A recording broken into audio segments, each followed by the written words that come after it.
नमस्कार, मैं Rajni होजे times news channel में आप सभी का स्वागत है। और आज हम बात करेंगे होजे इंडस्ट्री से जुड़ी हुई कुछ खबरों के बारे में।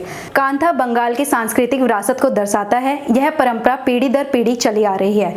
सन 2015 में बर्बरी ने पैचवर्क पैटर्न एंड प्रिंट्स नामक एक संग्रह में कांथा का उपयोग किया। सालुमा डुडेजा जैसे पुनरुत्थानवादियों ने वैश्विक अपार मान्यता मिली है। डिजाइनर ने अपने संग्रह के लिए तकनीक का उपयोग करना शुरू कर दिया है। डिजाइनर अनविला मिश्रा, सबरी दत्ता, तरुण ताहिलियानी, अब्राहम और ठाकुरों जैसे कई अन्य लोगों ने अपने संग्रह के लिए कांथा का उपयोग किया। दीपिका घोष हिजिब्जी अपने स्वयं के हस्तशिल्प और हथकरघा विनिर्माण और पश्चिम बंगाल के शांति निकेतन में खुदरा सेटअप चलाने वाली एक युवा उद्यमी है। वह बताती है कि कांथा आजकल केवल एक बुटीक अवधारणा नहीं है, बल्कि कई ब्रांड इस तकनीक की खोज भी कर रहे हैं। वह कहती है कि बाजार अब भी जेब और असंगठित है। कांथा का काम कपड़े की लंबाई या पेचीदगियों और रंगों पर निर्भर करता है जिन्हें हम जीवन में लाना चाहते हैं। प्रमुख रूप से ऐसे एजेंट होते हैं जो एक क्षेत्र की सेवा करते हैं। उस क्षेत्र की 100 से 200 महिलाओं को कहने के लिए एक निश्चित मात्रा में कांथा वितरित करते हैं।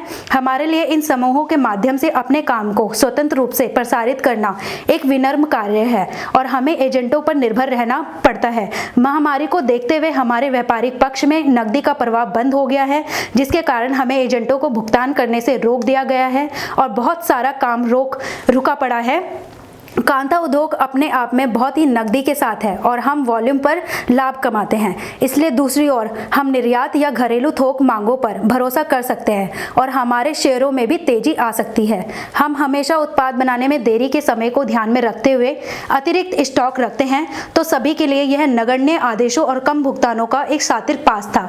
यह दीपिका ने बताया। वह यह भी उल्लेख करती है कि भले ही वह या उसके जैसे कई और डिजाइनर हाल ही में नए डिजाइनों या परिधान शैलियों के साथ कांथा के अवतार में बदलाव लाने की कोशिश कर रहे हों, अपने आप में कारीगर प्रयोग के लिए उत्सुक नहीं है। फिर से पैसा यहाँ एक बड़ी भूमिका निभाता है और केवल जब बिक्री एक निश्चित या अग्रिम भुगतान का आश्वासन दिया जाता है तो क्या वे कुछ नया करने की कोशिश करते हैं। अगर हम प्लांट आधारित कपड़े की बात करें तो इस डोमेन को उद्योग जगत कैसे देख रहा है, तो बाजार कांथा कारीगरों के लिए जो अब खुदरा विक्रेताओं को आपूर्ति के अलावा अपने दम पर खुदरा बिक्री कर रहे हैं। बंगाल में पर्यटक प्रवाह, विशेष रूप से शांति निकेतन, उनकी आय का सबसे अच्छा स्रोत है।